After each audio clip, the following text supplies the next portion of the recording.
be bad. I went through 9 months of chemotherapy, once going into hospital every 2 weeks. We are in Dublin tonight in aid of CREE, the West of Ireland Cardiology Foundation. Actors Gabriel Byrne, Jeremy Irons and John Malkovich are in attendance, along with the film's director Randall Wallace. But the fourth musketeer, Leonardo DiCaprio, was unable to attend. And that's News 2 for now. Good evening.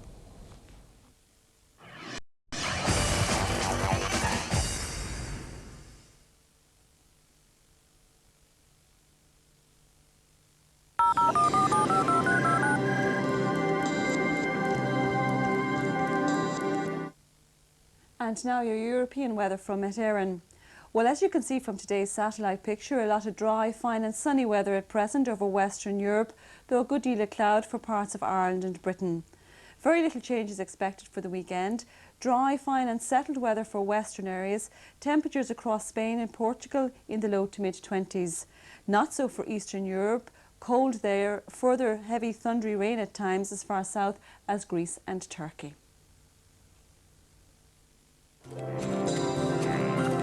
Call and see who's up out of bed.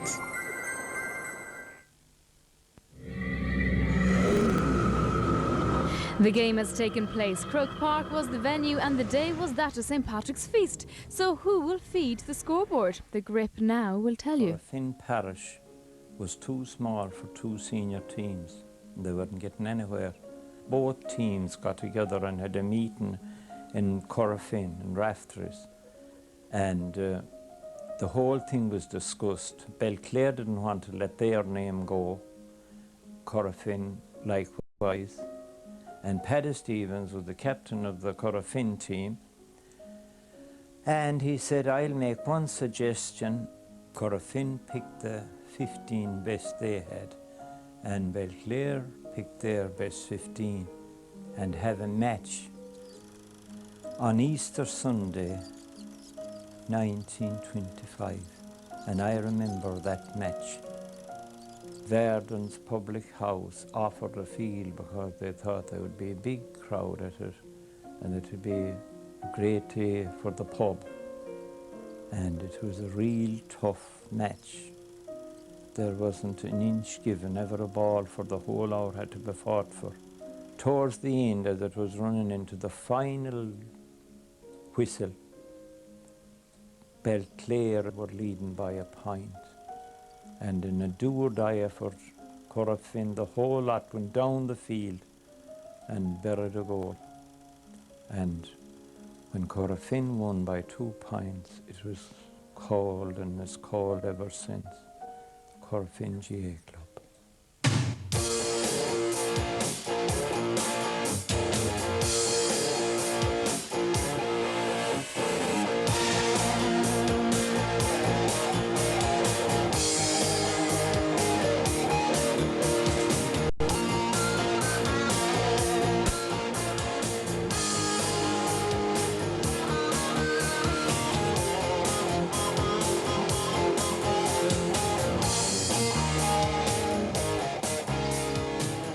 Behind me is the parish of Corofin, population 1,500. The players from Corofin and also from the parish of Belclare are about to make a dream come true. On St Patrick's Day, the footballers of Corofin GAA Club, a club that can trace its history back to the late 1880s, will be playing in their first All-Ireland club football final. The game's against Erin's Isle and they'll be playing in Croke Park. The tightly knit community of Corofin is centred around the castle, the church, Raftery's pub and the all-important GAA pitch. But what really binds them together is the pride of having 9 Gaelic football teams in a club who over the past 73 years have managed to win 66 championships. That's no mean feat. Did Paddy Stevens have an All-Ireland medal? He won All-Ireland Club in 1934. 1934. And he tends to show great yarns about the year. He tells one in particular about the year they went to America. They went to America. He used to go to America that time every second year, you know. Yeah. And it was home and away. Home and away, like, you know. And that time there were no airplanes, it was all boat. And it used to take them 6 weeks to go from here, from Queensland to Queenstown to America, you know. Gaelic Pass. But this night anyway, they were on board and this hurricane blew in over the Atlantic, you know, and the boat was rocking back and over. and all the boys began to get very sorry for themselves, you know. And the next thing was, would there be a priest round? I wanted to get the confession, you know. And Paddy Stevens, staff, as we used to call him, he said, I went searching anywhere, I got a priest, and he was a German, he said. And he didn't know any English, and I didn't know any German.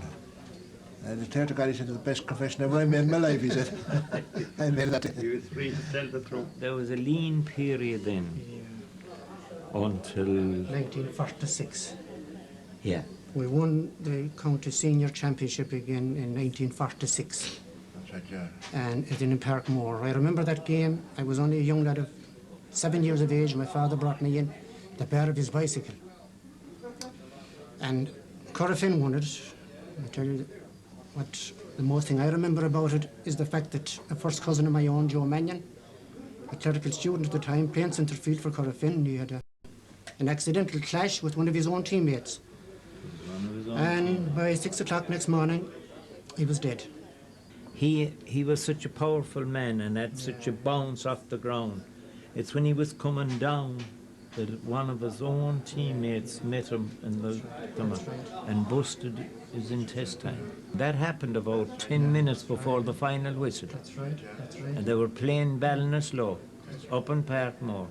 And it threw an awful damper on the celebrations. It finished the celebration. Yeah. That's not only to finish the celebration, but it finished the club as well, because, you know, within 12 months, there was only 3 fellas Right. left in the parish of that team. Terrible tragedy. I know in my days now, I was playing for Corofin in I started in 1957. The game was a very sluggish kind of a game in those days. It was I catch think it and had to kick be and shown that sort of because thing.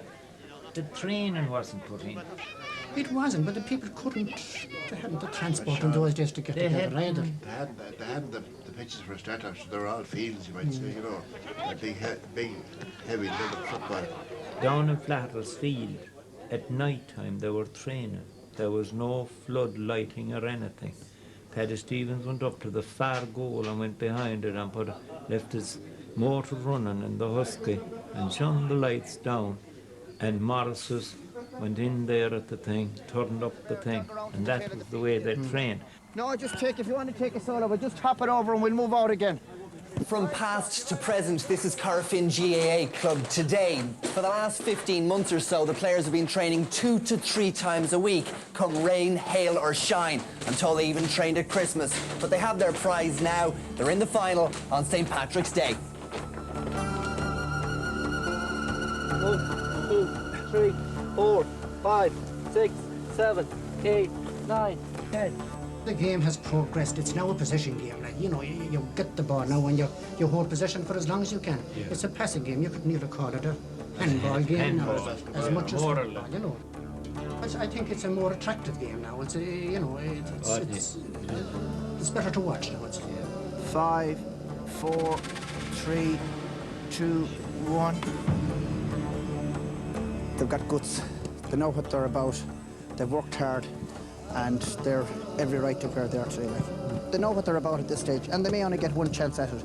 And when you get one chance, you have to get in there, snap and grab, and that's what we hope to do on Patrick's Day. The performances that they've put in so far, particularly in the semi-final, you must be very proud of the way they played.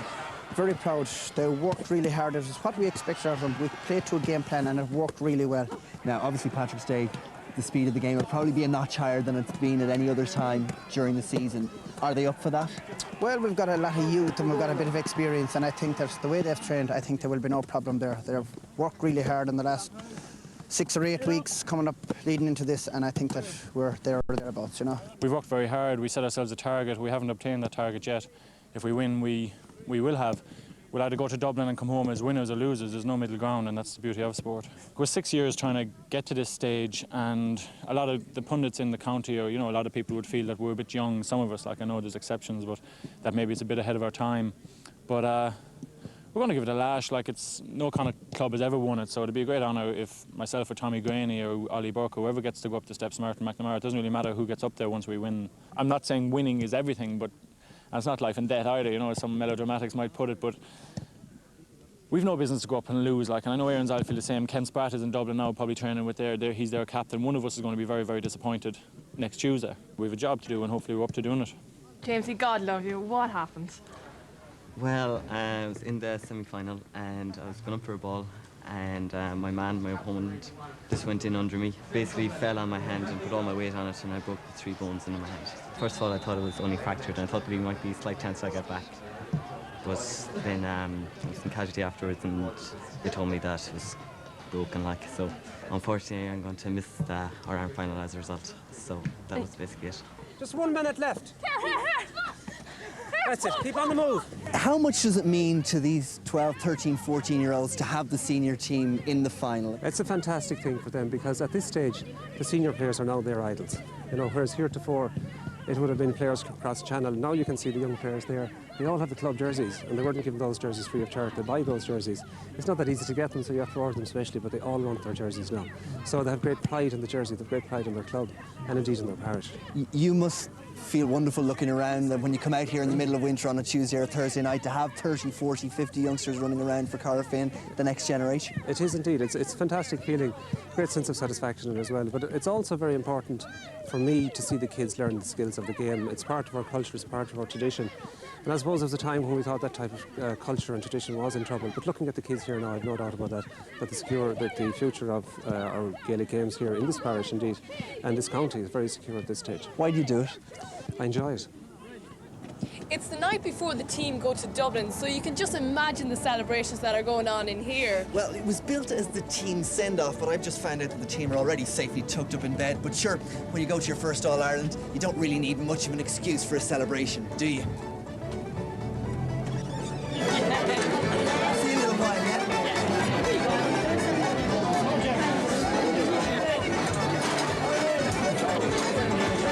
There's a wonderful atmosphere, isn't there? Yeah, it's fantastic. It really is really brilliant.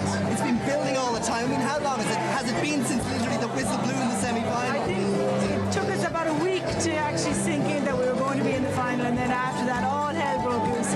People have been painting their houses, their cars, everything that is yellow and green in the county is up in the poles and the houses and everything in Corofin. Do you think, realistically, that almost 100% of the people of the parish of Corofin are going to be in Croke Park? Every relation from, you know, great uncles to grand nieces, anybody related to anybody in Corofin is going to be in Croke Park, not just the villagers themselves.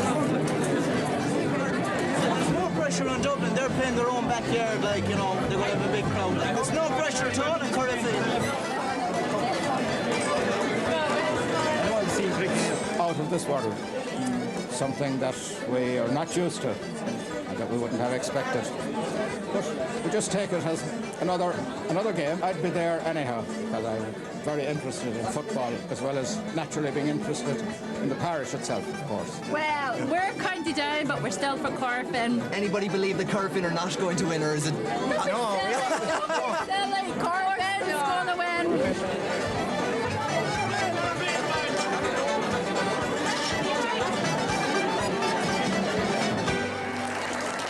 You have to go back 2 years ago. We played Lawn Rangers in an All-Ireland semi-final down in Ennis, and we were very unlucky on that occasion. We just missed out. We lost by 2 points, and that was a very young Corofin side, and we had that experience behind us, and we also knew after that game that we were good enough. So that was tremendous benefit to us. So we decided then that we would sit down and we would plan a course over 15 months that would hopefully end on St. Patrick's Day.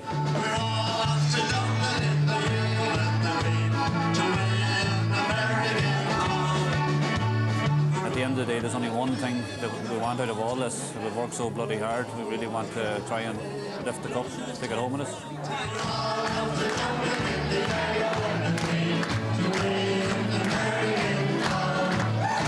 We just haven't got 15 good players. We have another 6 or 7 excellent subs, and all those guys are itching to get in, and the guys that are picked on the team know that they're itching to get in. So everybody's on guard, and unfortunately on this occasion we're going to have to break the news to certain individuals who expect to be in and aren't going to get in.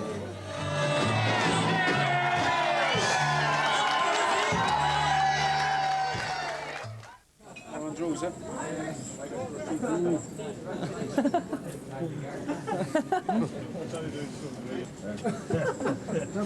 Now, no random test today.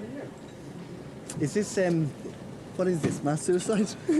No, it isn't. It's just a little bit of royal jelly to give them a little bit of a boost, maybe 2 hours before kick-off, and should be... Ray was saying it's part of the tradition, really, and superstition. It's the tradition for the last couple of years, like, you know, and it seems to have worked on us for the last while, so we stay with it, like, you know, I suppose. Very unusual. All right, let's get 4. We've only 4 balls, so...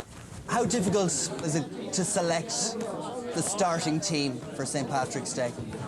I think that's the downside in this job, and it's a part that I hate, and I'm sure it's the same with anybody involved in management. And particularly as regards this game, because it's our first time in an All-Ireland. We might never be back there again. And some of these guys, in fact all of these guys have worked since January 1997, which is now almost 15 months. And at the end of all that, they have to turn around and tell someone you're not in. It's just not an easy thing to do, and in fact it causes me great distress. I just don't like that part of the job at all. Come on, we're going in. How do you reckon you'll do today? Sure, I don't know. I hope for the best. We don't really know what to expect until we get out into Croke Park. Like, we've never been there before as a team, but so far everything is nice and relaxed, no panic. So. And how do you reckon you'll do against the likes of McDeegan? Well, to be honest, I've never played against McDeegan before. Like, I mean, Erin's Isle have a lot of inter-county players. We don't know a whole lot about them from personal experience, but we're confident enough. We've got this fair. All right, best of luck. All right. Now, the road to Croke Park started for Corofin all the way back in June when they played Monavea in the first round. This is the bus to Croke Park, and we're on it. When you look back at it, it really has been a heck of a long season. I mean, the first match was way back in June. Yeah, well, it's the old Acorn prodigy in that there is no really close season at all. But we took a bit of a break at Christmas for 6 weeks, so... But you trained. Yeah, I know, but there was no... sometimes physical and stuff is fine, especially if you're winning. So, we're looking forward to, like, the long season. If you're successful, look at Man United. Like, if you look at all the successful squads or teams, they'll keep going on. Arsenal fan in the back.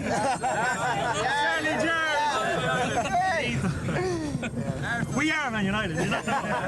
It's kind of a dream when you start playing football. You start, like, that you played an All-Ireland final and Paddy's Day, and here we are.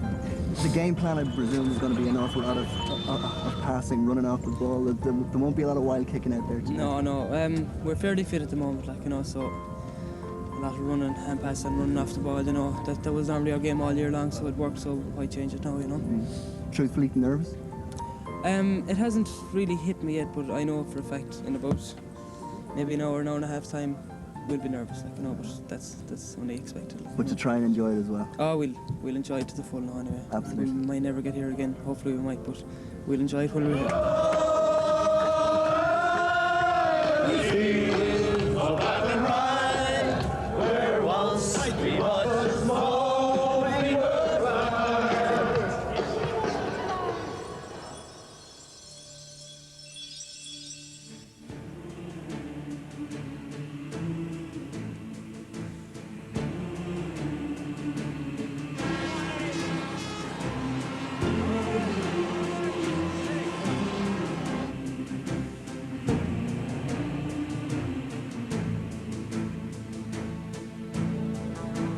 Well, there is no doubt Corofin is not going to Croke Park to let their wings down. They'll give it the full. They'll give it the full belt. They're not going for the spin. I'm sure that we're going for the cup and we're going to bring it home.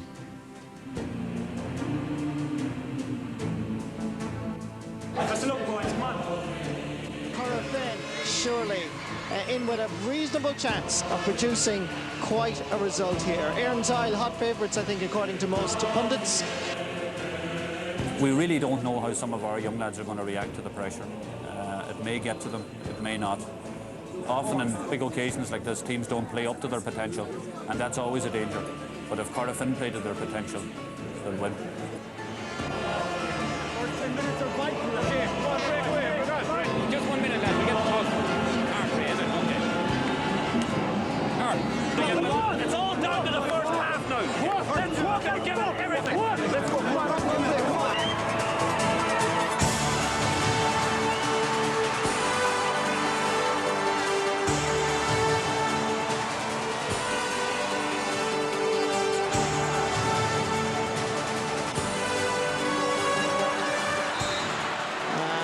going to be a free for Aaron.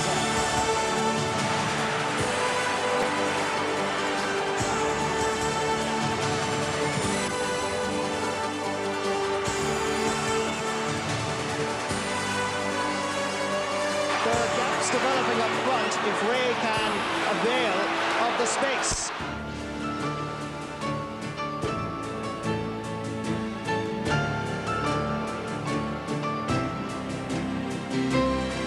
Now spreads it over towards Derek Riley.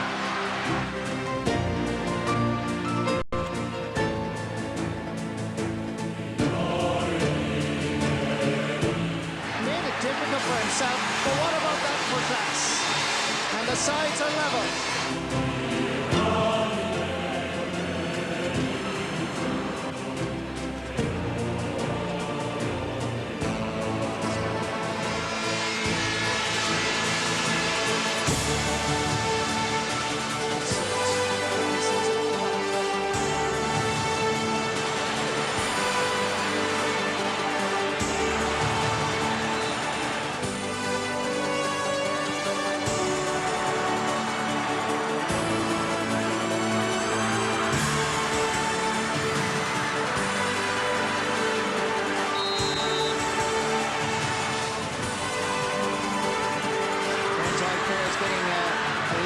To it, a difficult shot. That's a great point. An inspirational score by Aidan Donlan.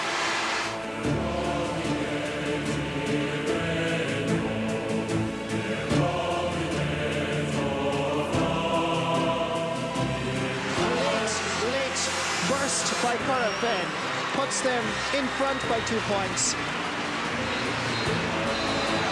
And the referee, Pat Casserly, says that is half-time here at Croke Park as the Galway and Connacht champions lead at half-time by 6 points to 4. I'm sure that Paul McGettigan told players at half-time, you are a half an hour from making history, a half an hour to becoming the first Galway, the first Connacht club to win this All-Ireland club title.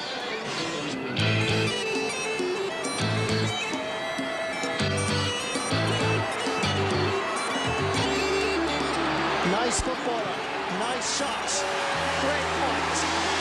Corofin mean business. Damien Collins, point here to be taken, and it is.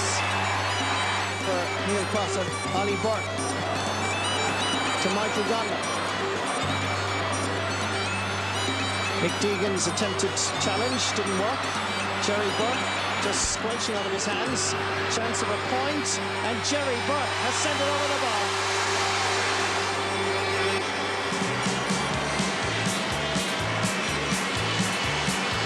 My brother Jerry continues to exert extreme pressure on this Aaron's Isle defence. Michael Donlan needs support. Jerry Burke is there again. Onto the left foot. He scored a moment ago, but this one is... Yes, it is. Keith Barr. Pulled down.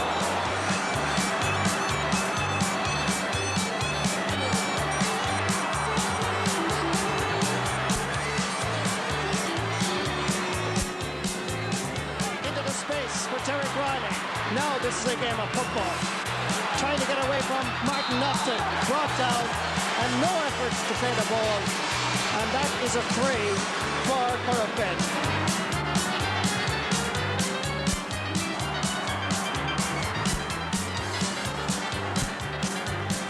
Good running by Sick.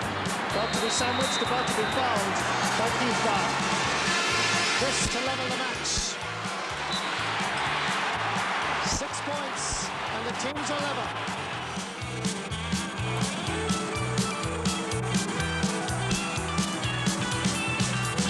To Trevor Burke, to Jerry Burke. Yet again, Burke comes to the rescue. This is Shane Hanlist. There's a chance of a goal here. They can smell it now. The corners belong to Corofin. They do so with style, with passion, and fully deserve this All-Ireland club title. Corofin 15, Aaron Aaron's Isle 10, the final score, and Corofin's name goes on the All-Ireland Club Trophy for the very first time. What do you think? Oh, superb match. Definitely one that'll go down in the history books. I mean, disappointment for Aaron's Isle, but nobody can deny the better team won on the day. What more can we say? They're going to get the trophy from us till this time next week. See you next week. Congratulations, Corofin.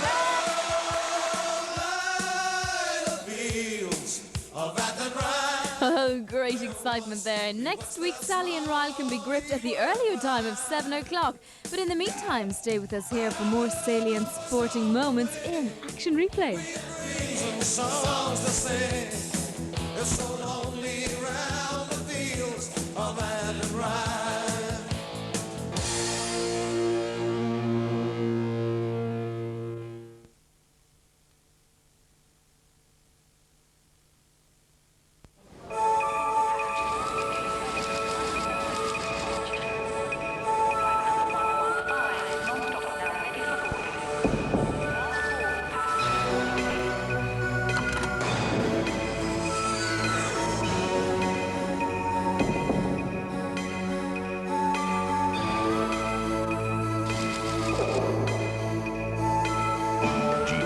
Takes you further.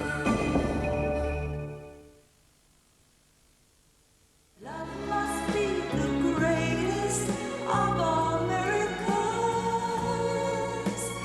Now I can see how great life can be. Something special, very special, makes the meaning of dreaming come true. This is Corofin Gaa. Stop where you are. Worse Than Pride, the sensational new album featuring the hit single Out of My Head. Corofin Gaa, Worse Than Pride.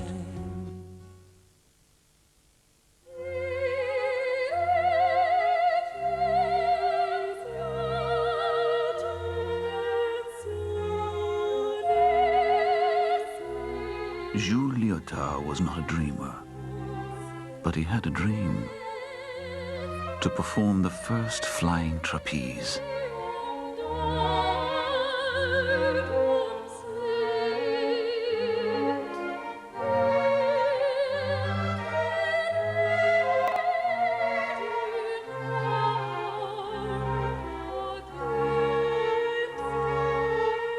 So he dedicated himself to an original idea.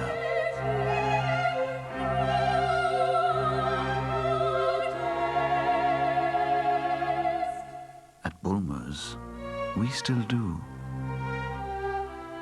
Bulmer's Original Cider, all in its own good time. Was it his charm, his looks, or his power? You have never known love until you've known the love of a king. That made him so seductive and so dangerous. He is my twin, a fact which has kept him alive until now. The Man in the Iron Mask. So we agree these Kellogg's Rice Krispie Squares are delicious. Oh, yeah, absolutely. Tasty. Why? Because they're so crispy. They're crispy. Definitely. No, they're chewy. How can you say that? Wait a minute, the lady has a point. No, she does not have a point. Of course they're not chewy. They're crispy. No, hang on. Chewy. Crispy. Crispy. Yeah, they're chewy. New Kellogg's Rice Krispie Squares. Rice Krispies and melted marshmallow. Deliciously different, but... Why do they call them squares? They're anything but square. The School for Scandal. Rough Magic at the Cork Opera House presents an evening of elegance, wit and decadent intrigue. Sheridan's comic masterpiece, The School for Scandal, opens at the Cork Opera House on Tuesday, March 17th for 5 performances only. Book now on 270022. Tickets from £10. RTE supporting the arts.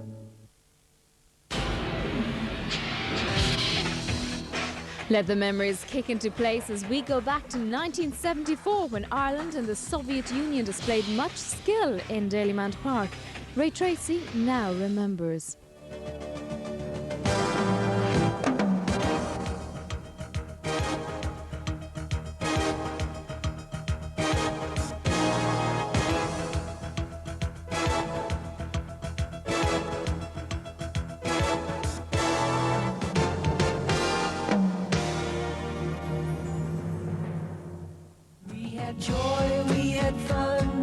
Seasons in the Sun was a tune on everybody's lips in 1974, and the troubles in the north continued. The Sunningdale Agreement was ratified. In Dublin, bombs killed 23 people, and 17 died and over 120 were injured in bombings in Birmingham. In Dublin, the buses came back after a 65-day strike. Powerscourt House was destroyed by fire, and Carol O'Dawley was sworn in as president. In 1974 as well, Ireland played the Soviet Union in Dublin. Ray Tracy played in that match. As we approached St. Peter's Church, I remember Steve Highway singing A Nation Once Again. And I remember thinking, that's our finishing song. It's most unusual. It must be a good omen because Steve never sang. Out onto the pitch, into the tunnel first. And as we stood in the tunnel, I looked through their goalkeeper as though I was mad. I looked to one side and said to Don Givens, Don, their keeper thinks I'm mad. I always remember Don's reply, so do I. The national anthem. Terry Mancini nudged me at the end of the first anthem and said, I hope their anthem won't be as long as that. I turned around and said, Terry, that was their anthem. All you could hear was the giggles down the line. Yet they were nervous giggles. We knew what was in front of us.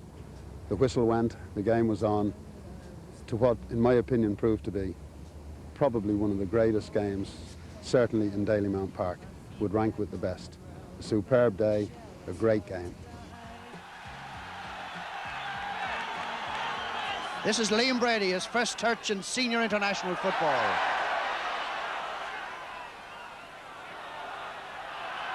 Olshansky, picked up by Tracy.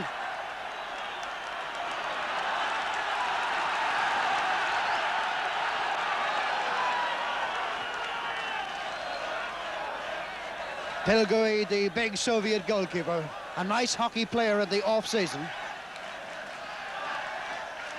McMartin. That's handball by Matvienko.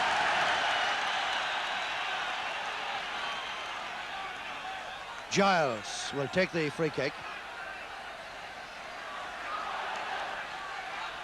Ireland have pushed 3 men forward.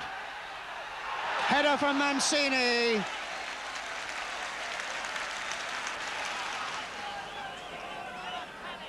Mulligan.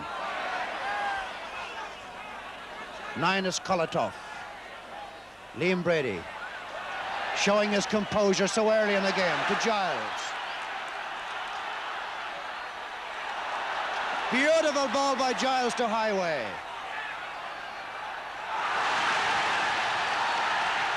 Highway's run. The defence in a panic in a corner for Ireland. And Giles will take the corner. Jimmy Holmes. Tracy. Flag is up. We'll have an offside decision there. Mancini. Brady. Now a clubmate of Mancini's at the Arsenal.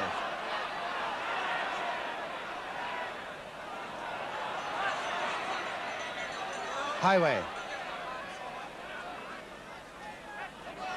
Holmes.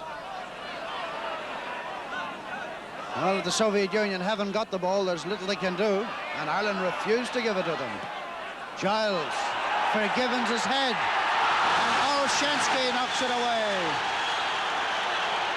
Ireland will claim a penalty kick. And referee Axel Reid will let it all fall on deaf ears. And I think he's right.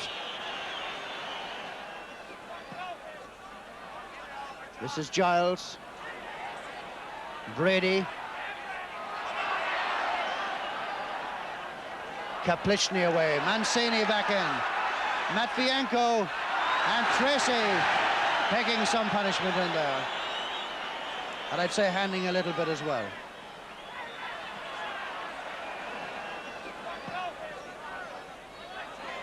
Kinnear did well. Mulligan. Mancini. Giles. Kinnear.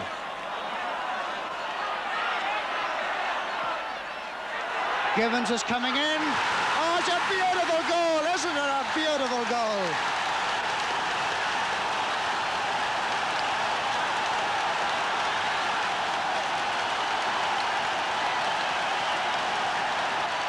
What a way to celebrate your 25th international.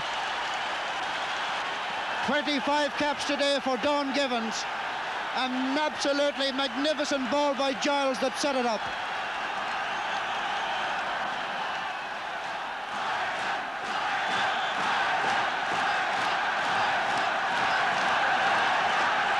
Matvienko. And now the Soviet Union know they've got the crowd to play as well. Lovchev and Kenner blocking right out of the game. But blocking always ready for the half chance. Here he is again, and he's in.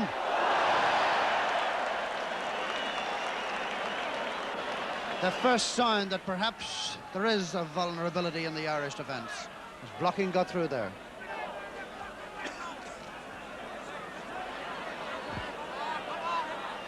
Giles for Holmes.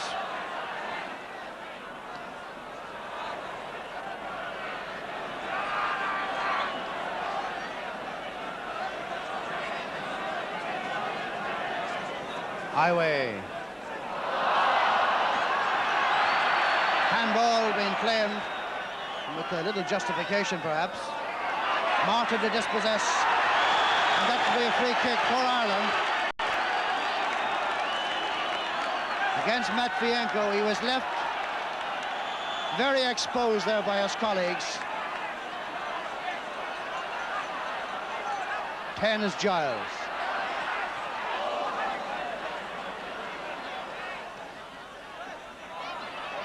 Mulligan. Brady. Likes to caress it with that left leg of his. Mulligan.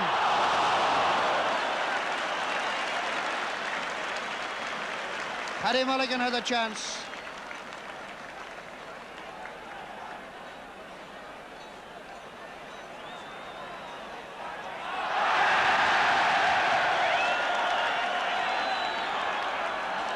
In the Soviet Union,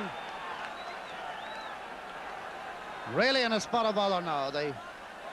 All the composure seems to have gone into tatters. And this will perhaps be a long one from Steve Highway.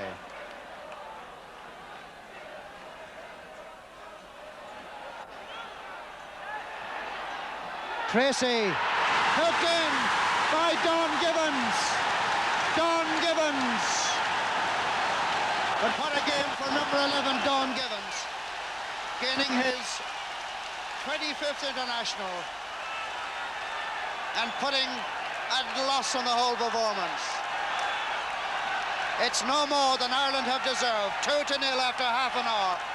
And suddenly, in the space of 30 minutes, Irish soccer has been reawakened.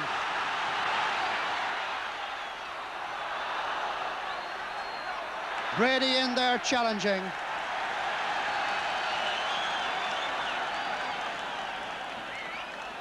It's with Giles. It's with Brady.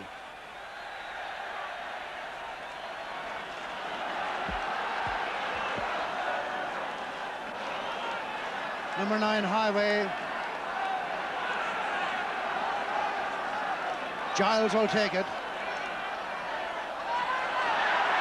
Kolotov's the header away. Here's Holmes.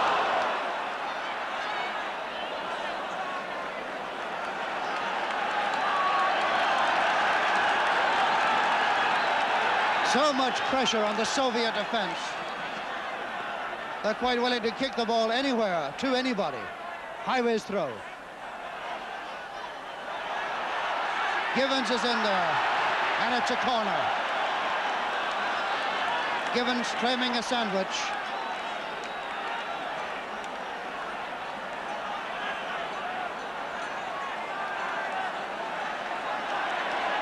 Mancini and Kaplichny having fun, and Kaplichny has hit Mancini. Well, this does no good to the international scene. but the position is that Kaplichny and Mancini were jostling one another. Kaplichny hit Mancini, and then Mancini retaliated. It's a red card for Terry Mancini. So Mancini been sent off. Yes, he goes as well. It's a red card for Kaplichny.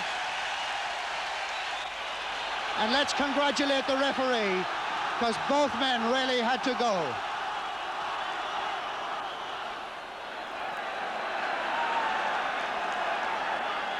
Highway, Givens,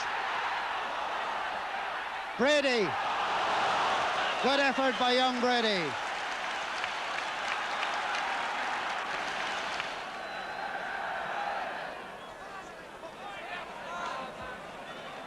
Mulligan. Played it a bit short and blocking was in quickly. And Kinnear bustled him off it. No chances blocking had today to do anything. Number 7 there is Feditov. Olshansky to block in.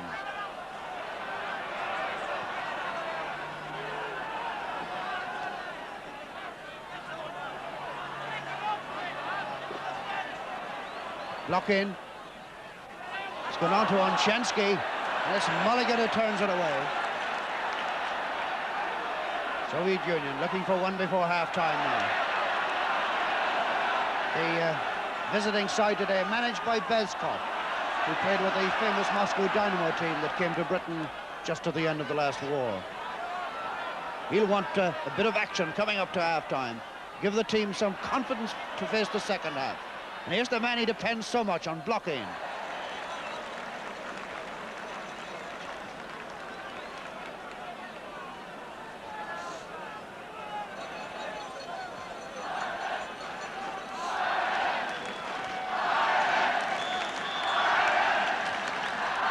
Veremiev.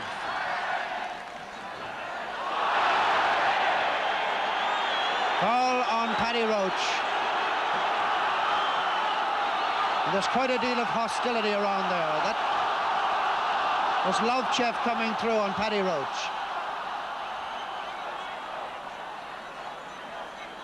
And those on the roof of that stand really having a good view of that one.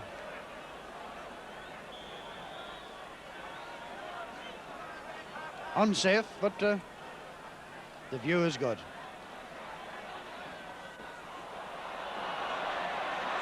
Highway. Nice double shuffle. Good run, Highway. Tracy far post. Tracy on mark far post.